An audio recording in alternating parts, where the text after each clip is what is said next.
Samsung's Galaxy Note 10 Plus, which we checked out a couple of months ago, is Samsung's flagship fall device and one of the iPhone 11's main competitors. If you want to check out our hands-on with the Galaxy Note 10, you can actually click the link in the upper right corner. But in today's video, we wanted to compare the Note 10 Plus's camera with the iPhone 11 Pro's camera.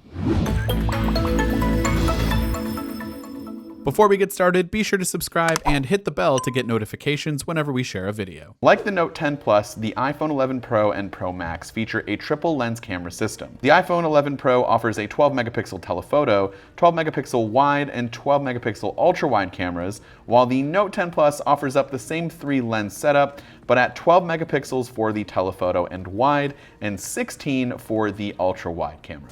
On the front of the Note 10, we have a single 10 megapixel camera, which is capable of a face and iris unlock, but it's not the most secure option compared to the built-in fingerprint scanner or Apple's Face ID on the iPhone 11 Pro. Speaking of Face ID, the TrueDepth camera system on the iPhone 11 Pro is mostly the same as before, but it does work from a wider range of angles, and the new 12 megapixel camera can take 4K 60 frame per second video, wider photos, and slow motion video. I've noticed that the front-facing camera on the Note 10 Plus is actually capable of taking sharper photos and videos compared to the 11 Pro. The colors found in these photos taken with the 11 Pro are a little bit more accurate in my opinion, but if you focus in on the face, it doesn't look as sharp as it does on the Note.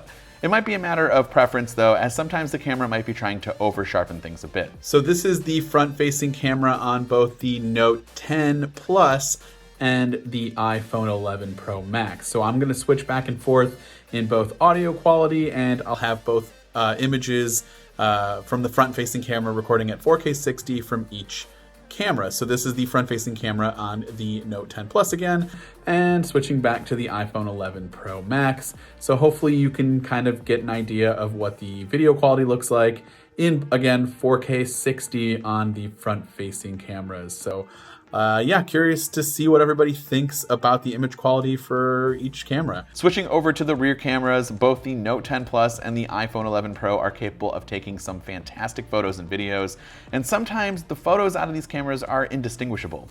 Depending on your preference, the Note 10 Plus still runs a bit high in the highlights department, meaning that it might wash out your photos or overexpose them too much. Compared to the iPhone, most users will probably not like that, but what I do sometimes prefer is the slight oversaturation from the Note 10 Plus, especially in really colorful pictures. The iPhone 11 Pro stays true to the natural color profile of a scene, but sometimes the Note 10 Plus likes to get a little carried away and oversaturate things. If you prefer that look like I do at certain times, then it might be something to consider when trying to decide between these phones.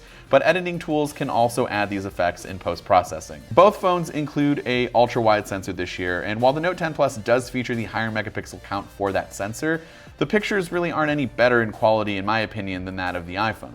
It's still a fantastic utility to have for either phone, as you can obviously capture much more in the frame, and having that wider field of view during shots of the city or a large group of people can certainly come in handy.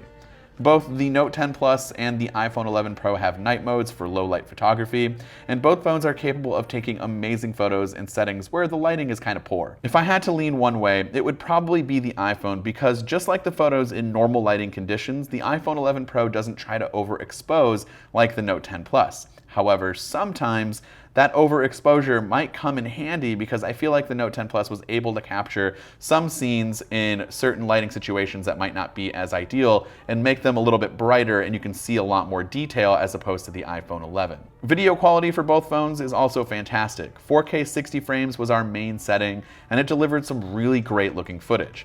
I really didn't have a preference either way in terms of image quality, but I did think the stabilization on the 11 Pro was just a bit better. One last thing before we wrap up, portrait mode on the iPhone 11 Pro and live focus on the Note 10 Plus are largely the same this year as it was last year. I do think both features have improved a little bit in edge detection when trying to blur out around the focus of the subject, and each device is capable of delivering good bokeh without chopping off things like hair or clothing. There were a couple of instances where both phones struggled with the same objects, but for the most part, it does a pretty good job. Both phones did a fantastic job with my son's curly hair, for example, which is usually a good test to see exactly how much it can focus in around certain subjects and distinguish the background from the foreground.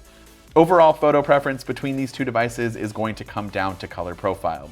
If you prefer that saturated look, and if you can get past some of the highlights that are blown out or that slightly washed out look that the Note 10 seems to give, then you might like it over the iPhone's more natural colors. While the iPhone 11 Pro does take some pretty outstanding pictures, unedited, straight out of the camera, you can do some pretty basic editing and fine-tuning on your Note 10 Plus's photos to achieve a very similar look, so it's something to keep in mind. I am curious to hear your thoughts. Do you guys prefer the iPhone 11 Pro or the Note 10 Plus? Go ahead and let us know in the comment section down below.